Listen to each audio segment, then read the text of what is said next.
Well, we have finally done it. Friday the 13th, the final chapter. The end of the Friday the 13th saga. The absolute last Friday the 13th movie. Alright, this joke is dumb, so let's just not. Friday the 13th Part 4 begins with some of that sweet, sweet exposition that fans of horror franchises crave. We are gently reminded through flashbacks that Jason didn't drown, and he has murdered just a whole heck of a lot of horny teenagers. Oh, and they also try to pin the murder of Steve Christie on Jason, even though Pamela Voorhees murdered him, and Steve is not a horny teenager. He was just like someone's horny dad, I think. The final chapter picks up right after the events of the third movie, and they've just transported Jason's body to the morgue, where we get the classic morgue worker who is so desensitized by death that he sets his half-eaten sandwich on a corpse. You know, this happens in movies a lot, but it happens on TV shows way more than it ever should.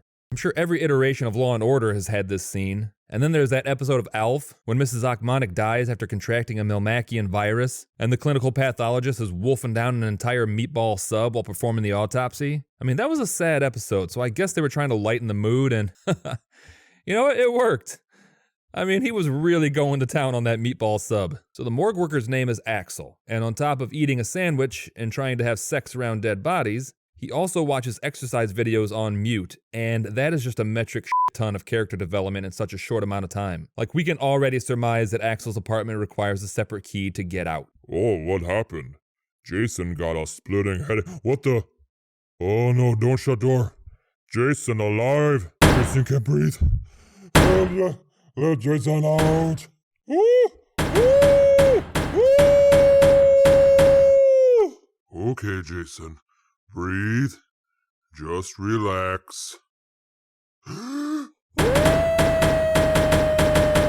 Wow. That scene is always difficult to watch. Axel left Jason in cold box. Jason couldn't breathe. Jason respond only way Jason know how. Rip off Axel's noggin and go find a suitable replacement for Jason's mother. The Jarvises live on Crystal Lake, and Trish is a normal everyday teenager, and Tommy is a weirdo. I mean, if we're being honest, Tommy Jarvis is a weird kid. Oh, and the Jarvises have Gordon. He's a good boy. Who's a good boy? So 6 new teenagers head up to a cabin they rented next door to the Jarvises on Crystal Lake. And you got Paul, Sam, Sarah, Doug, Jimmy, and Ted. I'm guessing he's supposed to be the funny one, but he is definitely the worst funny one out of all of these movies. You're a dead You're dead A dead thing to do. Not now, dead dead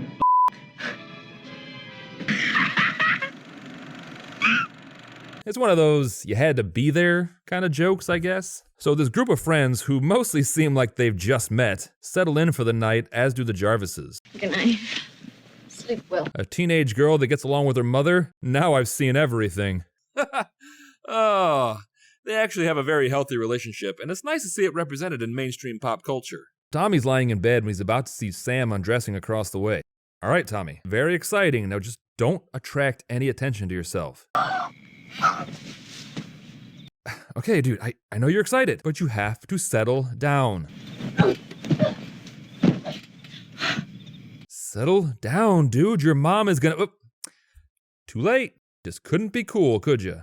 So the gang comes upon the twins, Tina and Terry, and, you know, Friday the 13th movies are already hard enough to keep track of all the characters, and then they go and throw in twins. They all go skinny dipping, and Tommy and Trish stumble upon them, and man, Tommy's reaching all kinds of milestones this week. On the way back, Tommy and Trish break down and they meet a backpacker named Rob. Not only do they pick up a creepy hitchhiker, but they take him back to their house.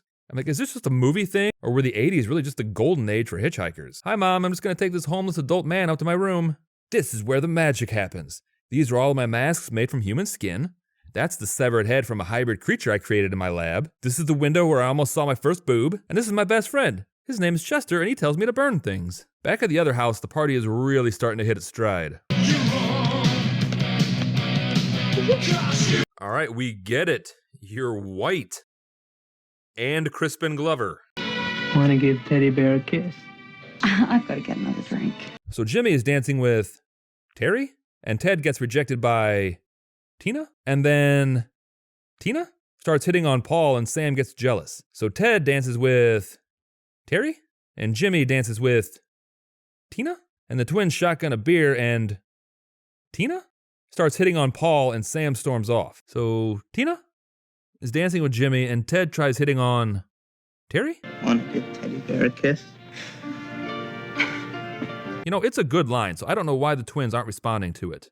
Unless that's the same girl twice. I really have no idea. These kids are swapping partners at an alarming rate. So Sam goes swimming, and it wouldn't be a Friday the 13th movie without one of the characters just randomly sitting in a boat in the middle of the lake. Paul sound like a real jerk. Jason give out back rub now. And oh, gross. Oh my god. Jason's hand went right into your back. Oh, it's so gooey. Oh, grody. So Terry leaves, and honestly, she stuck around this party way longer than anyone would have expected her to. And it's so weird that they do the Jaws thing and keep Jason hidden until the end. We know what Jason looks like. We like what Jason looks like. We would like to see more of him. So Tommy and Trish make it back home and they can't find their mom. Trish goes out in the rain to look for her and takes refuge from the storm in Rob's tent. How are you doing here? What are you trying to do? Kill me? Maybe. You don't know anything about him, and he's still holding the machete in a menacing manner. Your first thought shouldn't be, are you trying to kill me? It should be, oh no, this drifter is definitely trying to kill me. So Jimmy makes adequate love to Tina and goes to pop some champagne to celebrate his mediocrity. Hey, Ted, where the hell's the corkscrew? Here it is, Jimbo. Oh, hold still. Jason pry out corkscrew with this knife. Oh, slipped again. Oh, I'm sorry you won't get to meet Jason's mother. We find out that Rob is the brother of Sandra, who was killed in part 2, and he's back to avenge her death. And Sandra was, of course, the iconic character who is one of these people. Let's say this one. Sarah gives up her virginity to her boyfriend, Doug, and she could have held out and possibly been a final girl in this movie, but nope. She doomed herself for Doug. Hey, Paulie. Whoops. Dropped my bar of softball, buddy. Must get in here with the old pal. Oh no, the drop the soap bit is a tired trope and just perpetuates the normalization of prison rape. Also, Jason prefers the ladies, even though Jason can't do anything with them because Jason's ding-dong goes around and around, kind of like a pig's tail. Jason is offering way too much information right now. Don't you tell anyone what Jason said. So Sarah finds Doug's body and panics and forgets how doors work, and she is immediately killed for her ignorance. Remember, kids, it was the sex that turned her brain to mush. Don't rush into anything. Save yourself until you're 45 and meet someone who loves puzzles as much as you do. That's what I intend to do. So Rob and Trish make it back to the Jarvis' house and are relieved to find Tommy alive, and then proceed to leave him again and tell him to hold down the fort, which would be a lot easier to do if it didn't already break the damn window in the door, thus rendering the lock completely useless. So Rob and Trish go next door, and I will say this for Jason, he is really good at cleaning up after himself. And that's the kind of respectful behavior you only learn from a fantastic mother. Rob goes down to check out the basement while Trish is a sitting duck upstairs, but oh, here comes Gordon. Good boy, who's a good boy? No, bad dog. Wow, Gordon was not interested in saving his owner's life whatsoever. So Jason attacks Rob in the basement, and Rob's death is one of the ones that sticks with you, mainly because Rob is loudly exclaiming that he's being murdered while being murdered. It definitely makes it way more unsettling, or unintentionally hilarious. I can't quite decide which. So Trish runs out of the house, and seriously, when did Jason have time to put that body there? They came in through that door, and Jason was in the basement the whole time. Rare misstep by the Friday the 13th creators. Trish runs back home and starts to nail doors and windows shut, and Tommy finds newspaper clippings about Jason. Jason come up behind his best friend Tommy and give Tommy a hug. Ow! Why with the hammer? Jason's head wound from yesterday still not healed. You hit Jason with a hammer? See how Trish like it. Well, that's embarrassing. Trish and Tommy barricade themselves in Tommy's room and buy themselves about 10 seconds, which they use to cower. Is it cool that Jason did this? Jason can be so impulsive. What the heck's going on with your bedroom? Jason thought his room was weird and creepy. Trish knocks Jason out by smashing a damn TV on his head. They try to sneak past him, but Axe to the face. Oh, poop. Jason suffered multiple head injuries the last couple of days. Jason not really himself. And for the first time ever, Jason does seem pretty indecisive. Jason not messing with Tommy. Tommy gives Jason the creeps. Trish? Jason forgives you for the thing with the TV. You were just lashing out because Jason murdered your friend. Careful. That's sharp.